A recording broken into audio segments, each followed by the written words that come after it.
Thick,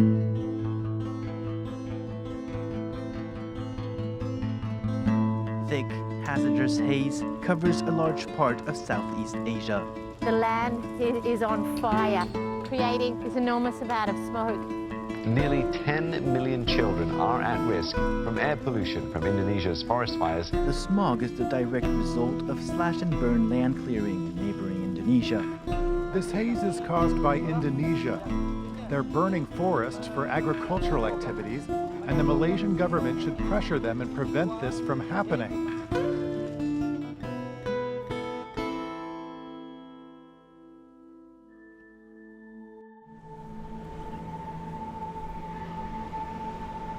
When I first found out about the haze, it shocked me. Every year since 1957, millions of people in Southeast Asia are shrouded in toxic air, as a result of mass-producing a product we all use daily. Even though this is a politically sensitive issue, we still wanted to investigate why the government hasn't done anything to stop this. When I arrived in Indonesia, it didn't seem like things were that bad. Not anymore, at least. After meeting Suhada and our Indonesian team, it's clear the problem was far from gone. In this town, the big international corporations aren't the only ones who value palm oil. Masyarakat di Indonesia itu, khususnya di Riau itu rata-rata mendapatkan penghasilan dari perkebunan sawit. Masyarakat penduduk biasa gitu. Kalau 2 hektar, misalnya mereka punya 2 hektar, bisa untuk menyekolahkan anak-anaknya sampai dengan sarjana gitu. Suhada took me to meet some local firefighters, and I was curious to know what it's like to fight fires that occur deliberately each year, and who they thought were the main culprits of these fires. Penyebab kebakaran di Indonesia ini ada 2. Pertama faktor alam, kedua faktor manusia. 1% yang disebabkan oleh alam, berarti tanpa ada campur tangan manusia, tiba-tiba apinya nyala sendiri di hutan, ya itu faktor alam. Bisa disebabkan oleh petir misalnya, dan faktor yang paling dominan adalah faktor manusia. Hampir 99% faktor manusia, di mana manusia yang menjadi pemicu terjadinya kebakaran. Baik dia sengaja membakar, dikumpulkannya bahan bakar, dibakar, atau dia tidak sengaja membakar. Ini adalah wilayah kerja Manggalangi Daus Pekanbaru. Kita Daus Pekanbaru seperti yang saya sampaikan di awal tadi, kita ada 4 kabupaten wilayah kerja kita. Nah, saya jelaskan dulu. Yang biru-biru ini adalah kawasan perkebunan. Perkebunan kelapa sawit, kalau yang dominan di sini perkebunan. Ya, perusahaan perkebunan. Oke? All the blue is the palm oil. Palm oil. It's shocking that half of the map contains palm oil plantations, but the chief didn't seem to see slash and burn as that much of an issue. He blamed the burning of rubbish from the uneducated as a big cause for the annual fires. But how much can the firefighters really do? To most people, the fire isn't the worst of their problems. Toxic smoke has already been released into the air, and year after year, people are breathing it in. The bigger question is, why would people risk their own health for palm oil? What can palm oil be used for? Bisa untuk kosmetik, minyak goreng. Kalau mungkin di Eropa itu ada biji bunga matahari atau dari kedelai. No way. I have no idea. The haze has caused severe respiratory issues in millions of people. Suhada brought us to meet Dr. Inda, who has treated patients affected by the haze firsthand. So, how many patients do you treat with air-related health issues? 70 until 120 patients per day who I treat. Per day? Yes, per day. Wow, is that a common health issue in Riau? Yeah, in that time there were many people with complaint by respiratory infection. I cannot do anything. So I'm not. I feel so guilty. I mean, guilty because I'm human and I can do anything to the patient, but they always say, help me.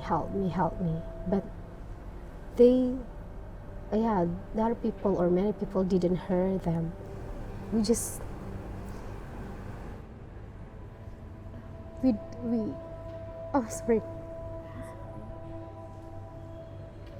I really sad because I know I just see my patient, my children patient and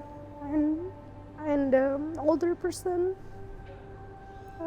They just asking me, just say me, what's going on, doc? What can I do? What can I do? What should I do? What's going on? Where are you going? What the next? What's the problem? What's going on in this nation? What's going on in Indonesia? So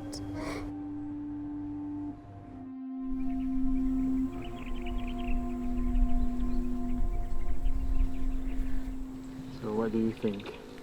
This is insane. That's what I think.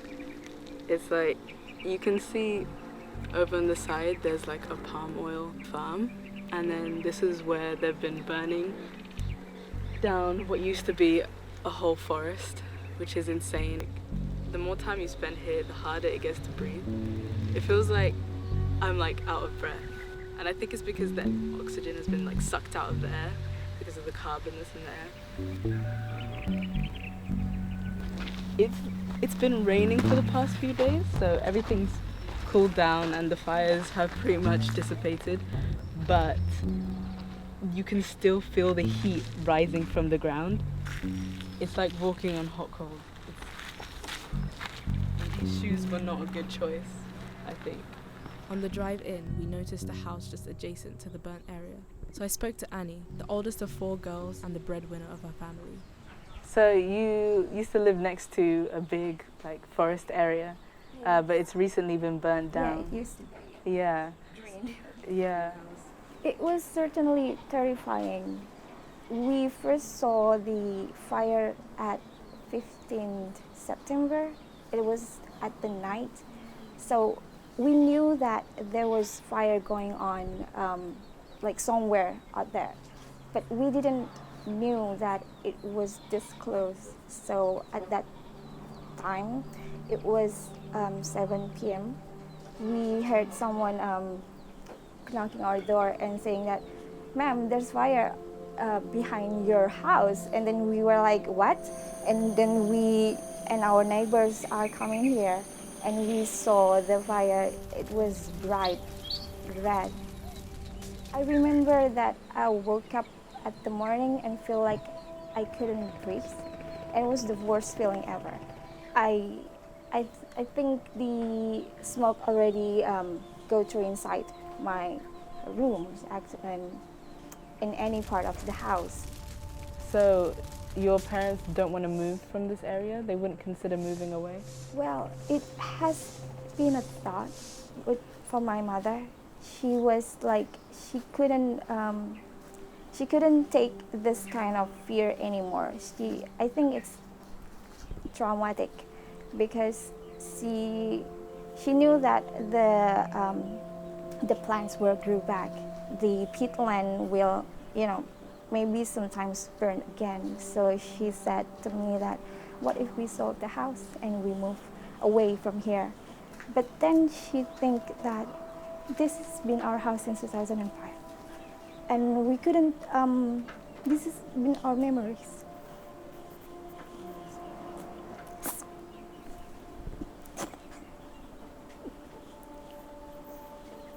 Yeah, take your time, Sorry. It's okay. So this has been your house and this has been your childhood and your life. Exactly. Yeah. And my sister actually born here, so there's no way we could, there's no way that we could move. But it has been certainly a thought. We give it a thought because there's no way we could live like this anymore. I mean, the fire was so terrifying. We stuck here in 10 days with the thick haze. We couldn't breathe, and I think I myself was so scared to go to sleep because I think I will never wake up in the morning because the haze. I'm sorry. No, it's fine, it's fine.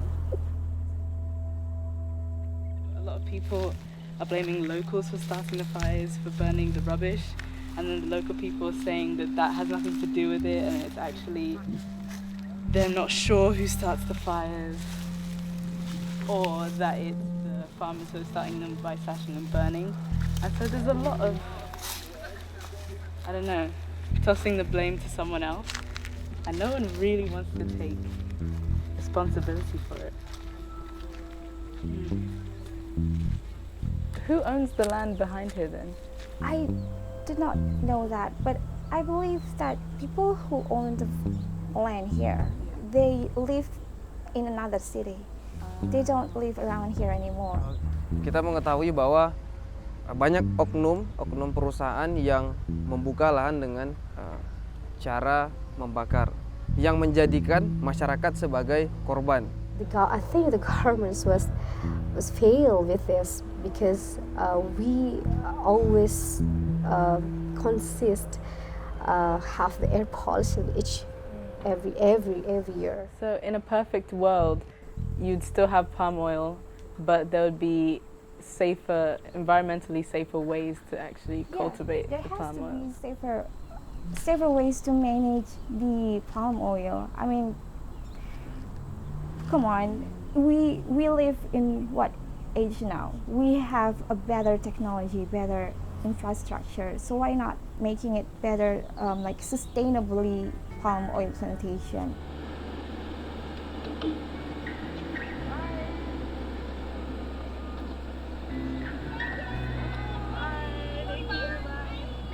People like to blame the Indonesians for this, but they are the ones who are primarily affected. The government is a touchy subject. They like to keep the burnings hush-hush. There's only so much the government can do. It's a vicious cycle, where the more they regulate palm oil, the more it hinders their economy. 50% of products in supermarkets contain palm oil. When it comes down to it, we demand it, so they supply it. It's crazy because a lot of the people we've been speaking to, they've said that palm oil and these farms are the livelihood of the people here, and this is all they know. And a lot of it is to do with education of the people who are burning it, but also a lot of it is to do with livelihood. Like it's life or death. You need food, you need money, so people have to do what they have to do. But it's sad because what they have to do is ruining the planet.